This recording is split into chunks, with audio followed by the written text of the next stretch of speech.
अस्सलाम वालेकुम, आप देख रहे हैं हो क्या रहा है। मैं हूं Faisal Abbasi, group editor 92 news. Irshad Ahmad Arif सब साथ हैं। शुक्रिया इरशाद साहब आपका। पाकिस्तान की सियासत में एक मरतबा फिर से हलचल है और 27वीं तरमीम जिसकी बहुत ज़्यादा बातें हो रही थी। कभी लगता था ये अफवाहें हैं, कभी लगता था ये वाक़तन होने जा रही है, लेकिन अब जो पाकिस्तान की सियासत के अकाबरीन हैं इस ज़िम्न में अब उनके मुँह भी खुल रहे हैं। बिलावल भुट्टो ज़रदारी ने यह कहा है और ये इंकशाफ किया है इनफैक्ट कि मुस्लिम लीग नून की तरफ से 27वीं आइनी तरमीम के लिए ताउन मांगा गया है। बैरिस्टर अकील साहब की तरफ से भी एक प्रेस कॉन्फ्रेंस की गई है जिसमें उन्होंने उसके कुछ खदोखाल बताए हैं। 27वीं आइनी तरमीम में होगा क्या और क्या इस पर कंसेंसस बिल्ड हो पाएगा। जो 26वीं आइनी तरमीम थी उस पर भी जो हुक्मरां इत्तेहाद की जमातें हैं फिर आखिर में मौलाना फजल रहमान को उन्होंने साथ मिला लिया था, लेकिन पाकिस्तान तहरीक इंसाफ जो है उसने जो उसकी वोटिंग है उसमें शिरकत नहीं की थी, उसमें शामिल नहीं हुए थे। लेकिन क्या एक इन लार्ज कंसेंसस, एक अंडरस्टैंडिंग तमाम जो एंटिटीज़ हैं और पॉलिटिकल पार्टीज़ हैं उनके बीच हो पाएगी, ये एक बुनियादी नुक्ता है। और इसके मंदरजात क्या होंगे, ये भी बहुत इंपॉर्टेंट सवाल है। आज के प्रोग्राम में ये जानने की कोशिश करेंगे। पाकिस्तान तहरीक इंसाफ लगता है कि अलाइन होने की कोशिश हो रही है। KPK में अगर पार्लियामान के अंदर वोटिंग को देखा जाए, सेनेट के इंतखाबात हों या वज़ीर आला का इंतखाब हो, उसमें तो PTI का हाउस इन ऑर्डर लगता है। लेकिन पंजाब में एक जानिब सलमान अकरम राजा और आलिया हमज़ा के बीच जो चपकलिश है, फिर उसके साथ साथ हमने ये भी देखा कि वो लोग जो PTI छोड़ गए थे वो अब एक कॉज को लेके आगे बढ़े हैं। और इसी ज़िम्न में एक मुलाकात रिपोर्ट हुई है शाह महमूद कुरैशी की, फवाद चौधरी साहब, महमूद मौलवी और दीगर नाम भी लिए जा रहे हैं। इस मुलाकात की हकीकत और अहवाल क्या है, आज के प्रोग्राम में इस बारे भी आपको बताएंगे।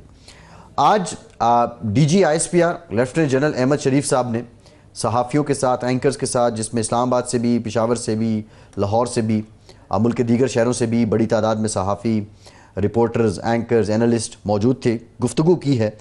और इसमें जो मोस्ट इंपॉर्टेंट नुक्ता है अफ़गानिस्तान से मुताल्लिक, उन्होंने ये कहा है कि 1 पॉइंट एजेंडा है कि क्रॉस बॉर्डर टेररिज्म रोकना होगा अफ़गानिस्तान को। यही बात पहले भी की है, यही बात इस्तंबुल मुज़ाकरात में भी हुई है, दोहा मुज़ाकरात में भी हुई है। और अगर दहशतगर्दी का एक भी वाक़या होता है तो फिर सीज़ फायर का मामला खटाई में पड़ जाएगा।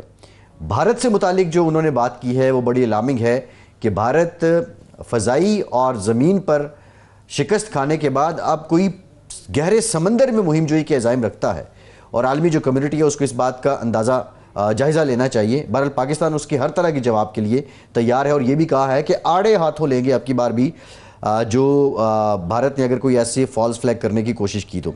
दहशतगर्दी से मुतालिक बड़ी डिटेल बताया गया कि पाकिस्तान में अब तक कितने ऑपरेशंस किए गए हैं, इस साल कितने लोग शहीद हुए हैं। रोज़ाना की बुनियाद पे 208 इंटेलिजेंस बेस्ड ऑपरेशन किए जा रहे हैं।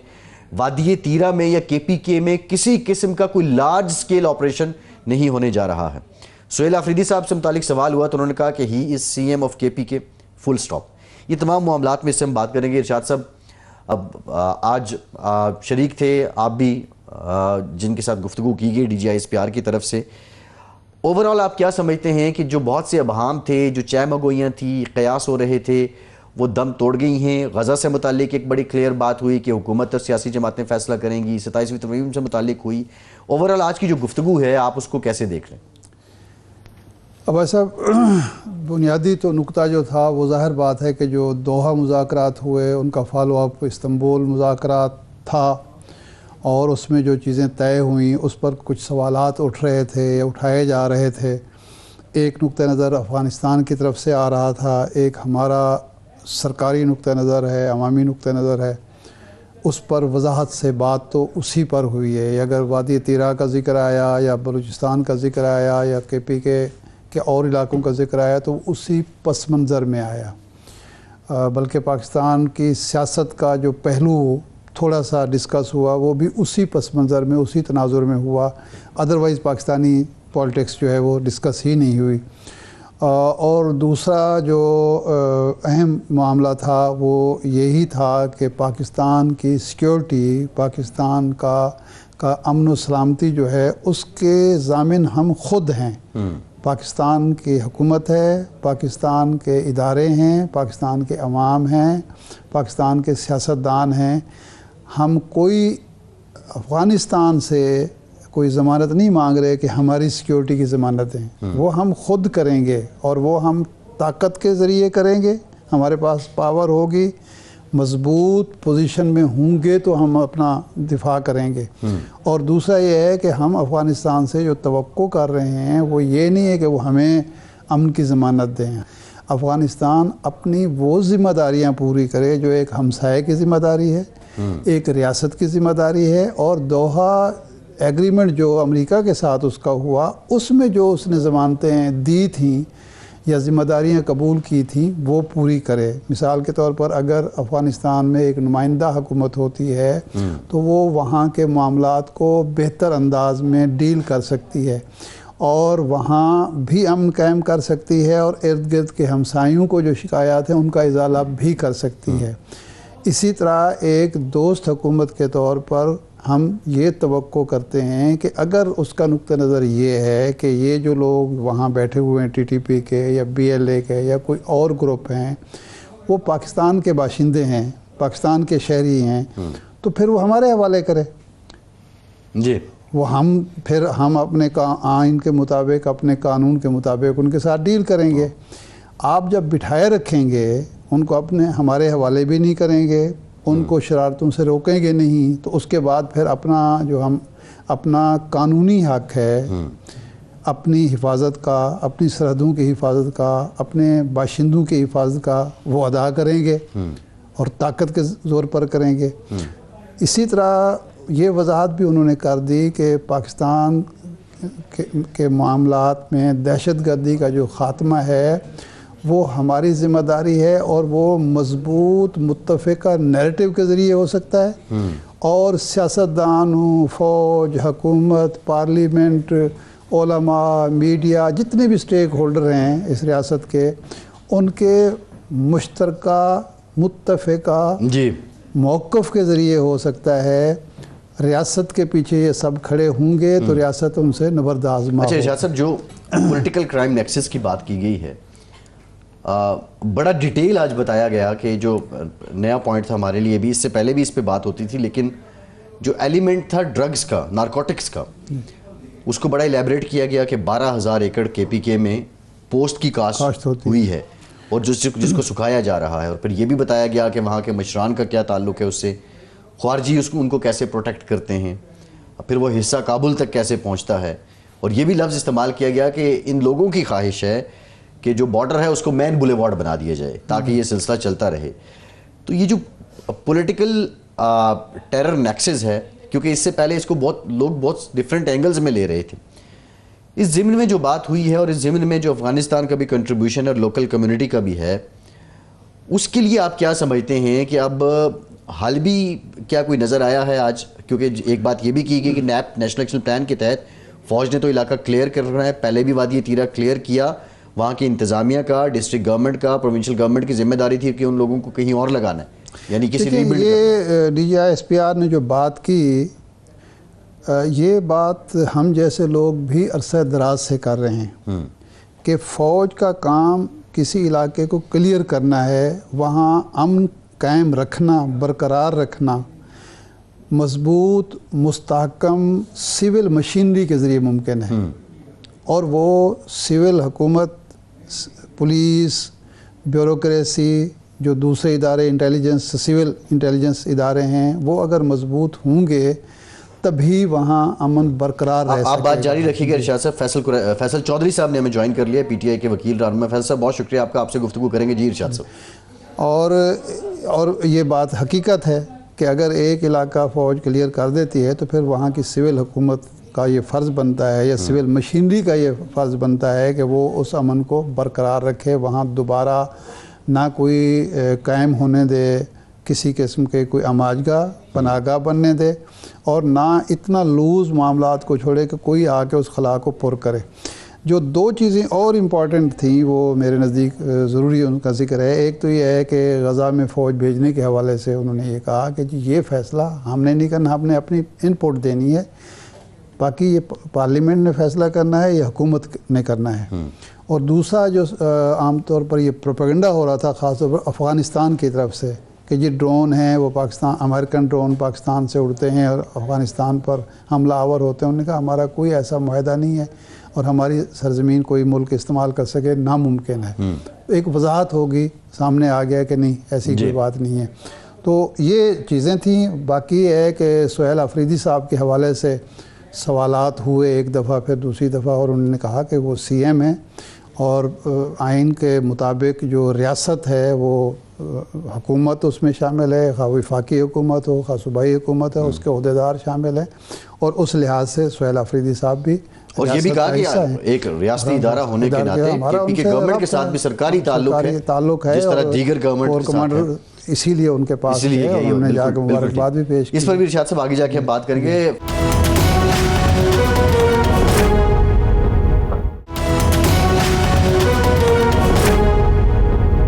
फैसल साहब, ये मुलाकातें जो हो रही हैं, क्या ये किसी मोहब्बत का बायस भी बन रही हैं? मुझे वो मुनीर नियाज़ी याद आ गए कि मोहब्बत अब नहीं होगी, ये कुछ दिन बाद में होगी, या ये अपने तय कोशिश की गई है जो लोग जाके शाह महमूद कुरैशी साहब से मिले हैं? देखिए, वो शाह साहब बीमार थे तो उनकी आदत भी की है, ज़ाहिर पॉलिटिकल लोग और पुराने लोग हैं, आपस में बात मिलेंगे तो एक गुफ्तगू तो डेफिनेटली सियासी होगी। जब सियासतदान आपस में बात मिलेंगे तो वो तो बात होती है।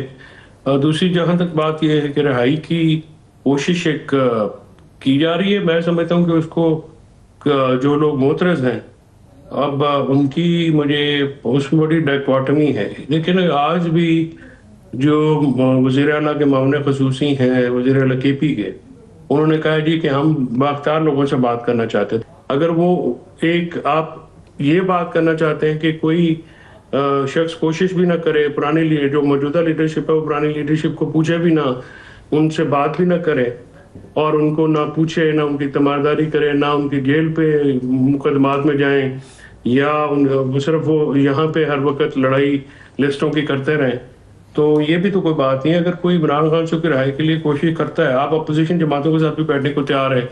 फजल रहमान साहब, महमूद खान चकजई साहब ने क्या क्या नहीं इमरान खान साहब के बारे में कहा और हमारे लोगों ने उनके बारे में क्या क्या नहीं कहा। तो ये चीजें जो है सियासत में हर रोज होती हैं। अगर कोई कोशिश करता है और हतमी फैसला तो इमरान खान साहब ने करना है, ज़ाहिर है ये प्लस इमरान खान साहब भी एफर्ट होगी, इमरान खान साहब तो हो नहीं सकती। फैसल साहब, फवाद साहब की मुलाकात का एक फ़ायदा तो हुआ है ना शाह महमूद कुरैशी साहब को, कि आज सलमान अकरम राजा साहब और शौकत बसरा साहब जो मैं देख रहा था वो भी मिलने पहुंच गए हैं। मेरे ख्याल और भी लोग जाएंगे तो तीमारदारों की तो फहरिस्त तवील हो जाएगी। लेकिन सवाल जो इस वक्त उठ रहा है वो ये है कि ये फवाद चौधरी साहब की या इमरान इस्माइल साहब की या महमूद मौलवी साहब की ख्वाहिश है कि दर्जा हरारत नीचे आए, या उनके पास कोई मैंडेट भी है? नहीं, देखिए मैंडेट अगर आप ये कहें कि PTI की तरफ से मैंडेट तो नहीं है ना। ये अगर एक कोशिश लोग कर रहे हैं, अपने तय कोशिश कर रहे हैं, जिनका इमरान खान के साथ ताल्लुक है, इमरान इस्माइल साहब का इमरान खान साहब से ताल्लुक कोई, वो तो दाइयों पे मुहित है, वो मतलब बहुत पुराने दोस्त है। अब उनका फैसला तो इमरान खान साहब ने करना है कि आना है या नहीं करना, या नहीं रखना किसी को। ये बात अभी भी देखे ना शाह साहब, बाद लोग कहते हैं कि जी वो मुश्किल वक्त में छोड़ के चले गए, तो मेरा उनसे काउंटर सवाल ये होता है कि अब भी को PTI पे अच्छा कहाँ वक्त आया हुआ है, अभी भी तो मुश्किल वक्त ही है। तो कोई आ रहा है, कोई आपको ज्वाइन करके, या आप वो कहता है जी कि मैं अपने तक कोशिश करता हूँ, तो इसमें बुरा मनाने वाली कौन सी बात है? अगर किसी की कोशिश से मुमकिन है रहाई हो जाए, या उस तरफ कोई बात चले जाए, टेम्परेचर कम हो जाए, कोई मामला दुरुस्त की तरफ चले जाएं, पाकिस्तान आगे बढ़े। इस वक्त मुल्क जो है वो तो स्टैंड स्टिल पे खड़ा हुआ है ना जी। अच्छा, तो अगर कोई करता है तो इसमें मोतरज होने वाली बात को मुझे नजर नहीं आती। तो आप दुरुस्त फरमा रहे हैं कि सियासत में न मुस्तकिल दोस्ती होती है, न मुस्तकिल दुश्मनी होती है, मफाद ही मुस्तकिल चीज़ होता है, ये तो दुरुस्त है। मैं जो मैंडेट की बात कर रहा था कि कम अज़ कम कोई एक फ़रीक तो हो कि अगर ये कोशिश करें तो दूसरे फ़रीक को कह सकें कि जी फ़लाँ फ़रीक इस पर राज़ी है तो आप भी राज़ी हो जाए, तो मामला दुरुस्त हो सकता है। लेकिन अगर कोई फ़रीक, किसी फ़रीक का मैंडेट भी ना हो तो फिर मुश्किल नहीं हो जाता? नहीं, डेफिनेटली आपकी बात दुरुस्त है, लेकिन ये भी एक एफर्ट है, ये कोशिश है। देखिए ये जो मामला चल रहे हैं, उस मामलात में जाहिर है जो कुछ लोग इन्वॉल्व हैं उनके साथ ताल्लुकात हैं। तो अगर कोई जो इधर से इमरान खान साहब से उनकी मुलाकात होती है, इमरान खान साहब से अगर आपने मुलाकातों पे गौर किया हो तो मुलाकात सियासतदानों की नहीं होने दी जाती। पता नहीं कौन जो भी मामला कंट्रोल करता है, वो सिर्फ एक वो लोगों को भेजता है जो आग लगाते हैं या जाके पुठी सीधी जिनकी समझ नहीं है। तो यानी आप पार्लियामेंटेरियन की मुलाकात क्यों नहीं होने देते? आप आगे पार्लियामेंटेरियन तो बेहतर बात करते हैं, सुलह की बात करते हैं। फिर वो लोग जो इमरान खान साहब के साथ लॉजिक कर सकते हैं, उनको कोई कन्विंस कर सकते हैं या उनकी बात को बेहतर तरीके से बयान कर सकते हैं, उनकी बात को बेहतर तरीके से समझ सकते हैं और समझा सकते हैं, उनकी मुलाकातें आप क्यों नहीं होने देते? नहीं फैसल साहब, तो ये भी तो ये तो 3-4 माह पहले की बात है कि सलमान अकरम राजा साहब जब अदालतों से रुजू कर रहे थे मुलाकात के लिए, वो अदालतों में दरखास्तें दे रहे थे और आप चुपके से मुलाकात करके आ जाते थे और आप उस वक्त कहते थे कि मुलाकात का एक तरीक़ाकार होता है। तो ये गीदड़ सिंगी अब आपने किसको थमा दिया है? और अगर कौन मुलाकातें करवा रहा है तो उस वक्त आपकी मुलाकातें कौन करवा रहा था? देखिए, मेरी मुलाकातें तो जेल वाले कराते हैं ना। वो तो मैं अब जाऊं तो अभी भी हो सकती है, लेकिन ये है कि मैं तो बीच में था नहीं, मुल्क में भी नहीं था। तो अब मैं जाऊंगा जिस दिन ये कोई ट्रायल होता है या कोई सिलसिला होता है तो मुलाकात तो खान साहब से हो जाएगी। लेकिन एक जो जुमेरात वाली मुलाकात है, जो SOPs तय है, देखे ना, इन लोगों ने तो अपने हाथ काट के भी दे दिए। वहां पे जब हम थे तो तब की सबकी मुलाकातें होती थी। ये काफी मेहनत वाला काम है, ये कोई किसी की ख्वाहिश के मुताबिक तो नहीं होता ना सर। ये आपको जब मुलाकातें में हम थे तो तब कोई रखना तो नहीं था। हमने तो बीबी की और इमरान खान साहब की मुलाकात भी शुरू करा दी और सरफराज डोगर साहब से मैंने ऑर्डर लेके दिया था उनको, उनकी मुलाकात का। अब ये अलग बात है कि जो बाहर के लोग हैं और कुछ जो यूट्यूबर्स हैं जिनके डॉलर्स बनते हैं, अब वो ये अलाउ दहका देते हैं और कुछ लोग यहाँ पे हैं वो भी ऐसी बातें कर देते हैं जिससे फिर काम मुश्किल में हो जाता है। तो देखे ना, ये एक बड़ा, अगर कोई इमरान खान जैसा लीडर अंदर हो जो कि बैंड भी नहीं होते, बज भी नहीं होते और अपनी जो है वो अपने पोजीशन पे मुस्तहकम खड़े हैं, तो इसके बीच में जो रूम होता है उसमें काम करने की जो होती है उसके लिए बड़ी आपको तगड़ो बड़ी जाफशानी की जरूरत होती है। तो जो वो चीजें जो हैं वो भी तो ज़हन में रखनी होती है ना जी। अच्छा ये बताएं फैसल साहब ये फरमाएं कि शाहमूद कुरैशी साहब ने जो कहा होगा या जो कहा वो सबके सामने है, वो इंटरव्यू भी एक दे चुके हैं। आपकी उनसे कोई बात हुई कि शाहमूद कुरैशी साहब का जवाब क्या था? उन्होंने क्या कहा? आमादगी ज़ाहिर की, कोई रिजर्वेशन ज़ाहिर की, या सिर्फ उन्होंने कहा ठीक है आप शुक्रिया, आप आए, मेरी इयादत की बहुत बहुत शुक्रिया? देखिए, शाह महमूद कुरैशी साहब हों चाहे रियाज साहब, सिर्फ शाह साहब से नहीं, रियाज साहब से मुलाकात भी हुई। फिर वो जो 9 मई के जो लोग अंदर थे उनसे भी मुलाकात हुई, सबकी होती रहती है, क्योंकि फवाद साहब जो है वो तो 9 मई के केसेस भुगत रहे हैं ना बाकियों की तरह, तो उनकी मुलाकात होती रहती है। तो वहां पे डेफिनेटली हर जो बंदा है वो इमरान खान साहब की राय के लिए ये बात करना चाहता है। और टेम्परेचर में जो लोग सियासत को समझते हैं, ये सियासतदान है, वो तो टेम्परेचर जो हाई टेम्परेचर है उसमें कमी चाहते हैं ना जी। वो किसी तरह कोई भी कर ले, किस तरह से भी कर ले। ज़्यादा लिमिटेशन है शाह महमूद कुरैशी की, याद शोई साहब की, बाकी जो महमूद रशीद हैं, चीमा साहब हैं, यास्मीन राशिद साहब हैं, वो तो बिहाइंड द बार्स हैं। तो वो कोई एक्टिवली अगर वो बाहर हों, अगर वो उनको कोई रिलीफ दिया जाए, वो बाहर आए, अपने केसेस बेशक वो फेस करते रहे, तो उसका एक फायदा ही है ना पार्टी को भी और इमरान खान साहब को भी। तो उनको भी फैसिलिटेट तो होना चाहिए कि वो भी बाहर आए हैं, तो बेगुनाह ही उन केसेस में अंदर है। जो रिपोर्ट हुआ है, डॉन ने भी इसको रिपोर्ट किया कि जो मुबैना तौर पे उनको पेशकश की गई कि आप बानी PTI की रिहाई की मुहिम में अपना किरदार अदा करें, तो शाह महमूद कुरैशी ने इससे इनकार कर दिया है। ये बात कितनी मुसद्दिक है? नहीं, ये बात इसलिए मानने वाले नहीं है कि इमरान खान साहब की रिहाई के लिए कोई भी बंदा जो PTI के ताल्लुक रखने वाला पुराना या नया, वो ये इनकार कर ही नहीं सकता। और अगर शाह महमूद कुरैशी साहब का कोई किरदार हुआ तो ये सवाल ही नहीं पैदा होता कि वो इनकार करें। ये हो ही नहीं सकता कि इमरान खान साहब की रिहाई के लिए सियासी गुफ्तगू हुई? आपके इल्म में है फवाद साहब से कोई गुफ्तगू हुई कि बात एग्जैक्टली क्या हुई? जब बात सामने रखी गई तो कुरैशी साहब की अपनी फीलिंग्स क्या थी, उनकी अपनी अप्रोच क्या है? डेफिनेटली सर, वो तो चाहते हैं ना कि इमरान खान साहब की रिहाई के लिए काम किया जाए, और इसकी हतमी मंजूरी इमरान खान साहब ने देनी है। लेकिन ना शाह साहब भी, तो शाह साहब ने कहा कि नोट्स बनाए हुए हैं, वो मैं उनसे डिस्कस करना चाहता हूँ। मुलाकात तो इमरान खान से मुतमन्नी थे वो, और मेरे सामने भी जब मुलाकातें हुई थी, एक दो दफा वो ट्रायल पे जब उनको लाया गया था कोट लखपत से, तो एक दफा तो उन्होंने गिला किया कि ये लोग मेरे पास जो नई क़यादत है ये तो आते ही नहीं है हमारे पास, हमसे सलाह मशवरा नहीं करते। तो फिर खान साहब ने बड़ी को डांट डपट के भेजा था, ये एक आधी दफा गए हैं, उसके बाद ये आज गए, ये जाते नहीं उनके पास, ये उनसे भी डरते हैं कि पता नहीं वो आ गए तो क्या कर लेंगे। हालांकि बेचारों ने जितनी कुर्बानी उन्होंने दी है, उन्होंने तो कभी जेल का एक दिन भी नहीं देखा, ये जो अभी नहीं, हमने तो सुना था कि इक़्तिदार की कुर्सी में बड़ी एक कशिश होती है और वो चिपक जाती है। ये अपोजिशन की कुर्सियों में भी इतनी कशिश होती है, इतनी चिपकती हैं वो?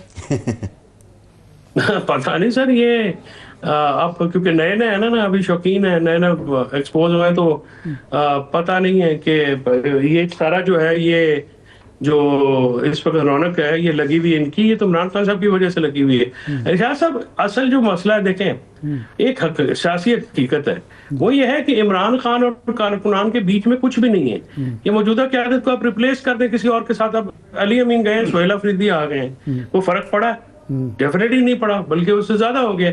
सो जो नए लोग अभी आएंगे तो इमरान खान साहब की जिनको आशीर्वाद होगी वही होंगे, और जिन पे उनका हाथ नहीं होगा वो नहीं होंगे। ये बात तो किसी अंधे को भी नजर आती है जो सियासत को समझता है थोड़ा बहुत भी। अच्छा, एक तासुर ये उभर रहा है कि अली अमीन गंडापुर के जाने के बाद सुहेल आफरीदी का आना जो है वो वजह बना है फवाद साहब या उनके जो साथी हैं उनके एक्टिव होने का, कि जी ये मामला मज़ीद तलखी की तरफ जाएगा, एहतजाज की तरफ जाएगा, महाज़ाराई की तरफ जाएगा, और सुहेल आफरीदी का आना और उसके जो इब्तदाई तकरीरें हुई हैं वो सबब बन गया है कि कोई ना कोई दरमियानी रास्ता निकाला जाए। तो क्या ये तासुर दुरुस्त है और क्या इसके पीछे कोई लॉजिक है? अच्छा साहब, मैं तो इसको जिस तरह से देखता हूँ, देखें अगले 60 दिनों में क्या मतवक्को है। जैसे आप और हम, आप सियासत कवर करते हैं, हम भी बचपन से सियासत देखते हैं अपने घरों में। अगर एंगेजमेंट नहीं होती सुहेल अफरीदी के साथ या पीटीआई के साथ, और खासकर इमरान खान साहब के साथ, तो फिर अगला जो सीन है वो कोई अच्छा नहीं है। अच्छा, जाहिर है फिर आप पीटीआई को इस कदर दीवार से लगा चुके हैं कि उनके पास एहतजाज और इस्लामाबाद आने के अलावा कोई ऑप्शन नहीं बचेगा। वफाकी हुकूमत उनको रोकेगी। पहले ही हम 24 नवंबर को देख चुके हैं, एक बड़ा आंदोलनाक वाकया हुआ स्टडी चौक में, हमारे लोगों की शहादतें हुई हैं, और उनके वो जो वर्कर्स हैं उनके बच्चे, वो भी किसी के बाप, किसी का बेटा, किसी का भाई है, तो ये भी हुई है। तो ये दोबारा ना हो, इसकी भरपूर कोशिश तो हर पाकिस्तानी को करनी चाहिए ना जी। एक भी पाकिस्तानी, चाहे वो आम आदमी हो या लॉ एनफोर्समेंट का हो, अगर किसी की जान चली जाए तो वो बहुत ही एक नुकसान होता है पाकिस्तान का। तो अगर इसको हुकूमत जो है एंगेज नहीं करेगी इन चीजों को, तो फिर उनके पास कोई क्या ऑप्शन रहेगा। तो ये भी तो आपने, इस हुकूमत का जो सबसे बड़ा मसला है कि इन्होंने इमरान खान से बस स्टेक ही कोई नहीं रखा, कोई स्टेक है नहीं उनका। तो जब तक आप ये चीजें नहीं रखेंगे, उनकी फैमिली को, इमरान खान साहब को, उनकी बहनों को, उनके भांजों को आपने फुल डोज दिया हुआ है। देखे ना, इस तरह से तो कहा 2.5 साल हो गए हैं। जितना पॉपुलर लीडर इमरान खान जितना 2.5 साल अंदर रहे, तो ये तो कोई बात ही नहीं है कि इतनी पॉपुलैरिटी को अभी तक ब्रेक के बाद करते हैं फैसल साहब। इसमें जो आपकी जमात की अप्रोच है उसमें भी, उस पर भी बहुत से क्वेश्चन मार्क्स हैं, उस पर भी हम बात करेंगे। एक ब्रेक लेते हैं, ब्रेक के बाद वापस आते हैं, हमारे साथ रहिए।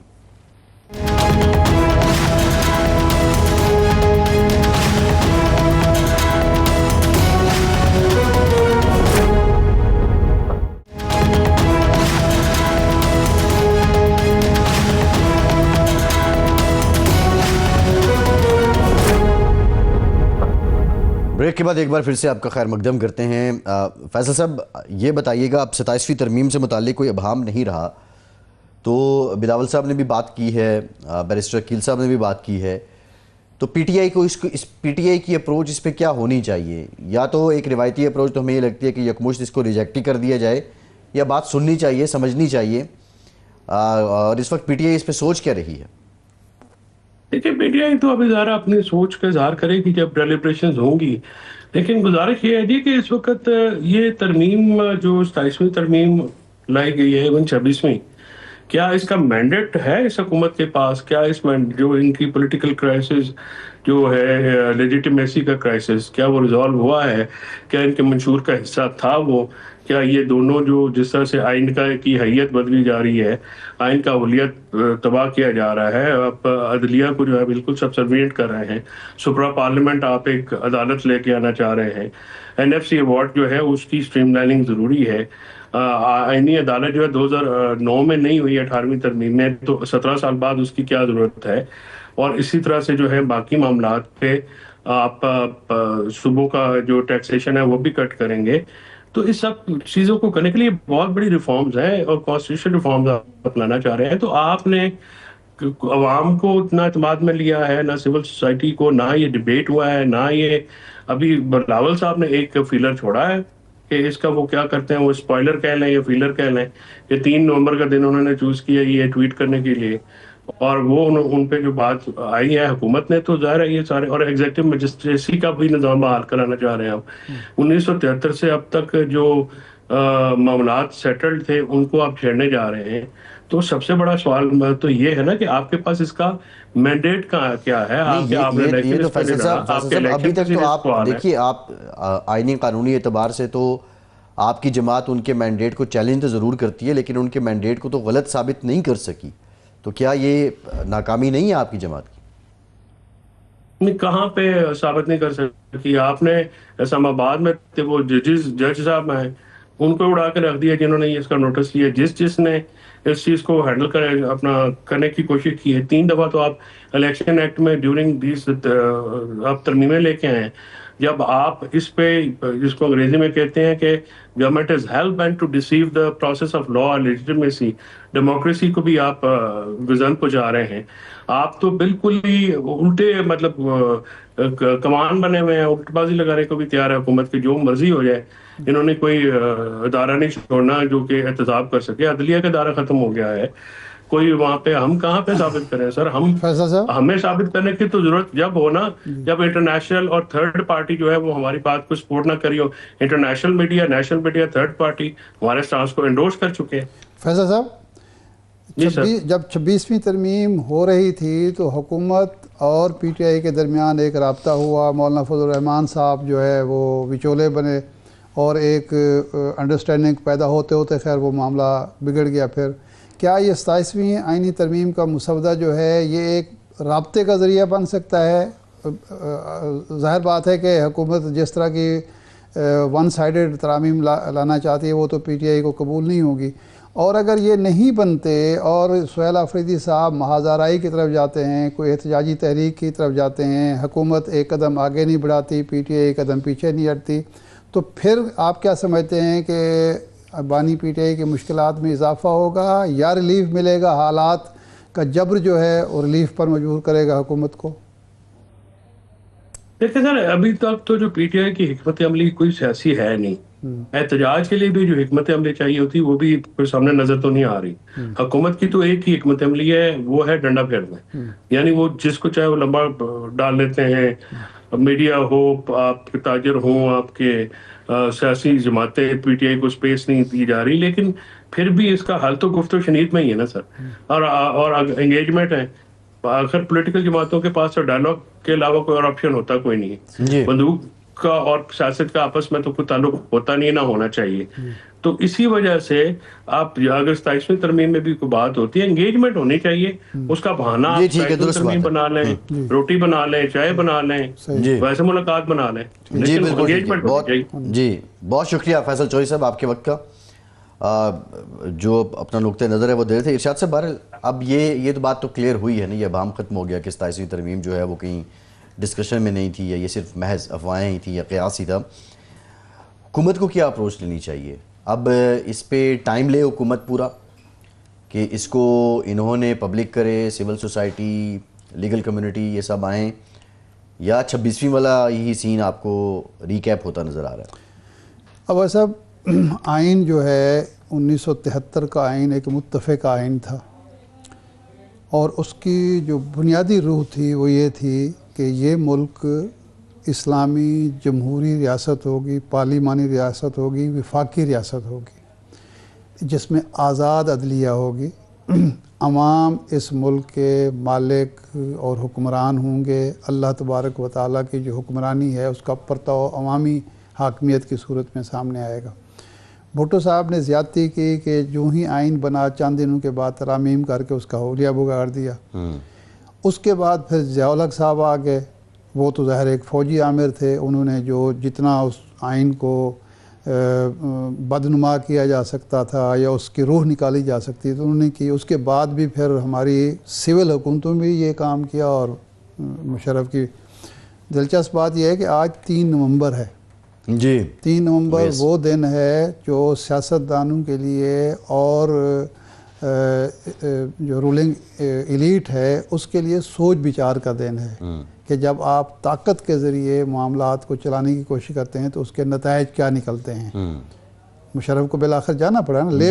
वो 3 नवंबर जो उन्होंने अपनी ताकत के इजहार के लिए एक हुक्म दिया था वो उसकी ताकत कमज़ोरी में बदल गया। और वो केस भी मुशर्रफ साहब पे उसी का बना और उसके बाद फिर वो 12 अक्टूबर का शायद बागी केस और नहीं गद्दार का अरबा है बिलाखिर, यही है ना। तो इसलिए कोई भी तरमीम अगर आपने करनी है तो जो बुनियादी ढांचा आइन का है उसको आप मुतासर न करें। अगर उसकी वफाकियत की रूह, अगर उसके इस्लामियत की रूह, अगर उसके पार्लिमानी निज़ाम की रूह, अगर उसका जो जमहूरी रूह है, आज़ाद अदलिया की रूह पामाल होती है, मस्ख होती है, तो वो जैसे भी सोने के लफ्ज़ों से लिखी हुई भी अगर वो तरमीम होगी तो मुल्क के लिए नुकसानदेह होगी। वक्ती फ़वायद ना देखें कि इस तरह से हम अदलिया से अपनी मर्ज़ी के फ़ैसले ले लेंगे, अपने हक़ में या अपने मुखालिफिन के ख़िलाफ़ ले लेंगे।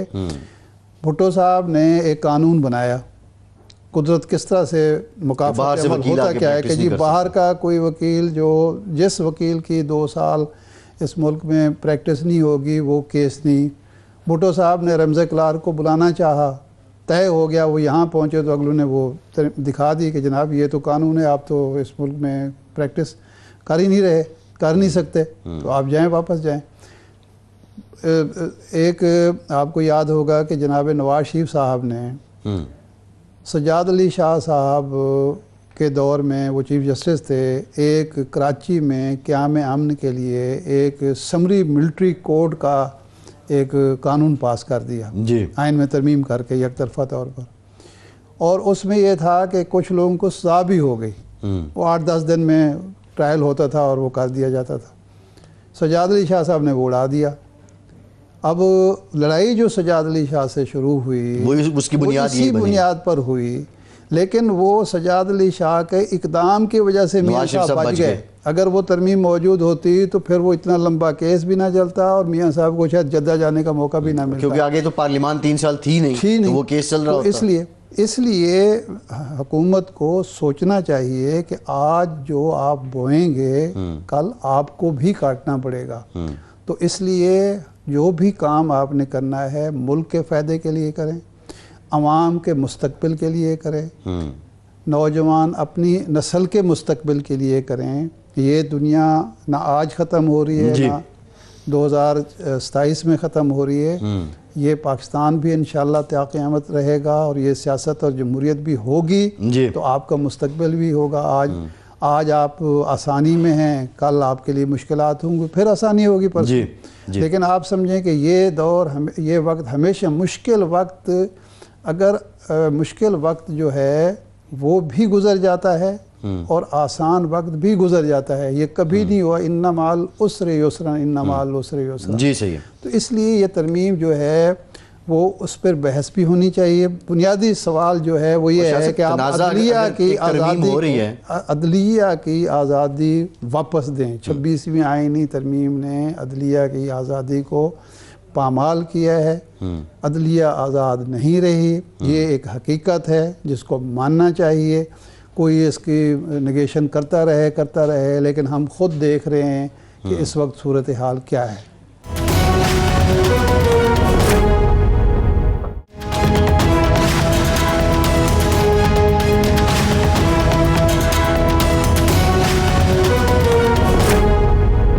के बाद एक बार फिर से आपका खैर मकदम करते हैं। हमें ज्वाइन किया है पाकिस्तान के साबिक सेक्रेटरी खारिजा जौहर सलीम साहब ने। जौहर साहब बहुत शुक्रिया आपका।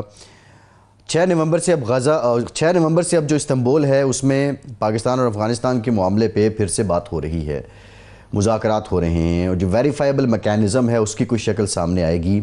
एक तो आपकी नज़र में क्या कोई ऑब्ज़र्वर होंगे और इन दोनों ममालिक के होंगे या कोई तीसरा फ़रीक भी हो सकता है, कोई तीसरा मुल्क भी हो सकता है? और दूसरा, पाकिस्तान तो क्लियर है कि उसका 1 पॉइंट एजेंडा है, क्रॉस बॉर्डर टेररिज्म रुकना चाहिए। तो ऑन टेबल अफ़गानिस्तान के पास अपनी जस्टिफिकेशन के लिए क्या है जौहर साहब? जी, एक तो ये है कि मैं जैसे भी पहले भी अपने बहुत से कमेंट्स में ये कह चुका हूँ कि इसका कोई सिल्वर बुलेट नहीं है इस मसले के लिए कोई, और ये कोई जो है ना मसला ये कि बार में कोई एक मुआहदे से भी हल नहीं हो सकता।